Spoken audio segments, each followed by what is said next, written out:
సంఘ క్రమం ప్రకారం 40 రోజులు ఉపవాస కూడికల్లో 17వ రోజుకి చేరుకున్నాం. ఇప్పటికే చాలా విషయాలు మీ అందరూ దేవుని వినికిడిలో వినుంటారు. ఉపవాసం అనగానే కొరింథీయులకు రాసిన రెండవ పత్రిక 7వ అధ్యాయము 10వ వచనం. ఉపవాసం ఎలా ఉండాలట?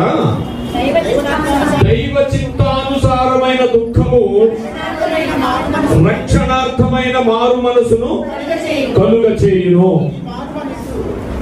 ఈ మారు మనసు దుఃఖమును పుట్టించదు. ఏమంటే మనం చాలా సార్లు దుఃఖపడుతూ ఉంటాం కదా, దేవుడికి అది కావాలి ఇది కావాలని మనం దుఃఖపడుతూ ఉంటాం.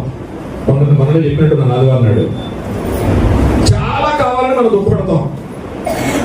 కానీ దైవ చింతానుసారమైన రక్షణ కావాలని ఎప్పుడన్నా దుఃఖపడ్డామా?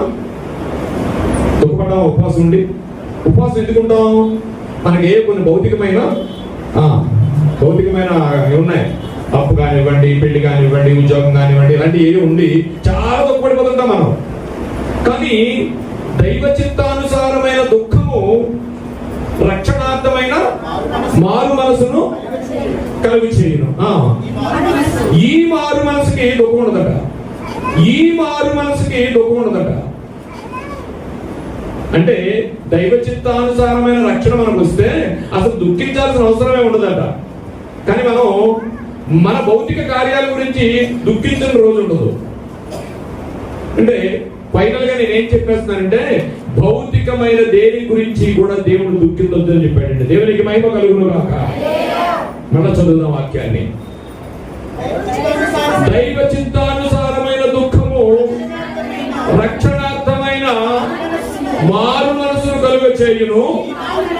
ఈ మారు మనసు దుఃఖమును పుట్టించదు. అంటే అసలైన భక్తి మనం చేసి దైవ చిత్తానుసారమైన దుఃఖం మనలో ఉంటే ఈ ఉపవాస కార్యక్రమాల్లో అసలు మనకి లోక సంబంధమైన దుఃఖమే ఉండదట. అర్థమా? చదవండి.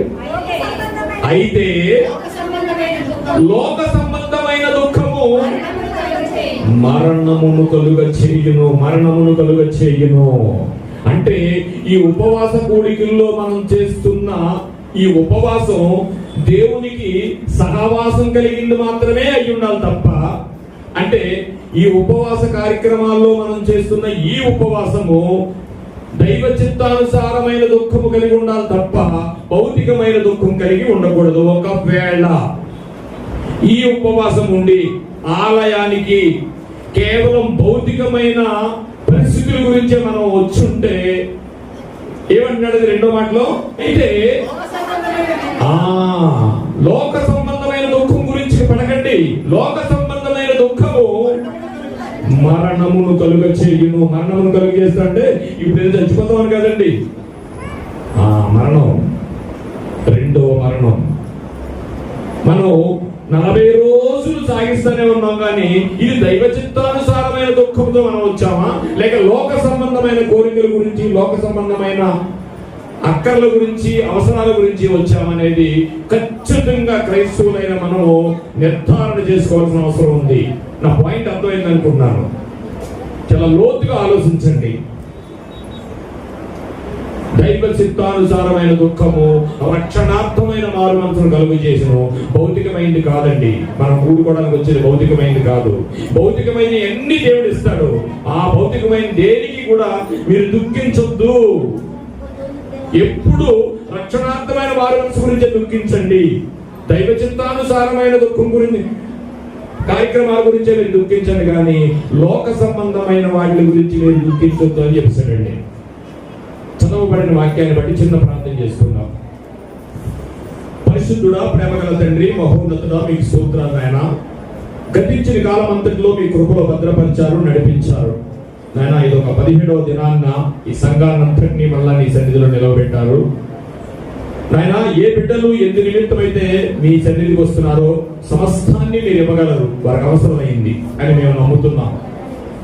వీటన్నిటికంటే ముఖ్యమైనదిగా ఈ లోకాన్ని విడిచి మేము వెళ్లాల్సిన పరిస్థితి ఏర్పడినప్పుడు దైవ చిత్తానుసారమైన దుఃఖంలో మేము ఉండకపోతే రక్షణార్థమైన మారు మనసు మాకు కలగదు. ఆ రక్షణార్థమైన మారు మనసు కలగకపోతే ఇదిగో నీవున్న సన్నిధికి మేము రాలేము. ఈ భౌతికమైన ఈ ఆలోచనలు, భౌతికమైన ఈ రక్షణ, భౌతికమైన ఈ ఈ అక్కర్ల గురించే మా దుఃఖం ఉంటే అది నాయన నీ సన్నిధి చేర్చవు అనేది స్పష్టంగా మాతో మాట్లాడావు. నాయన ఈ చెబుతున్న మాటలలో నా సొంత మాటలు కానీ సొంత ఆలోచన కానీ లేకుండా కేవలం నీ నోటి కూరగా కొన్ని మాటలను వినిపించడానికి మీరు కృప చూపండి.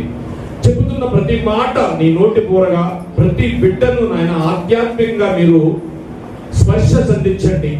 ఈ రోజు విన్న మాటలను వారి తలపోచుకుని మరలా వారి తిరిగి అలా ఉన్నదో లేదో చూడడానికి అంత భక్తిని వారికి కలిగేయడానికి మీరు కృప చూపమని ఈ చిన్న ప్రార్థన యేసు వారి ప్రశస్తమైన నామంలో మిక్కిలి వినయంతో బ్రతుకులాడి వేడుకొనిచున్నాము తండ్రి, ఆమేన్.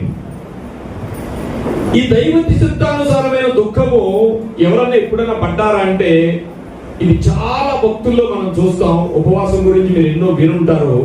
కానీ ఇవాళ మీకు ఒక అన్యుడు ఉపవాసాన్ని దేవుడు ఎంత యాక్సెప్ట్ చేశాడో, ఆ ఉపవాసంలో దైవ చిత్తానుసారమైన దుఃఖము ఎంత అవసరమో మీకు ఒక రాజుని లేకపోతే ఒక అన్యుణ్ణి ఈ ఉపవాసంలో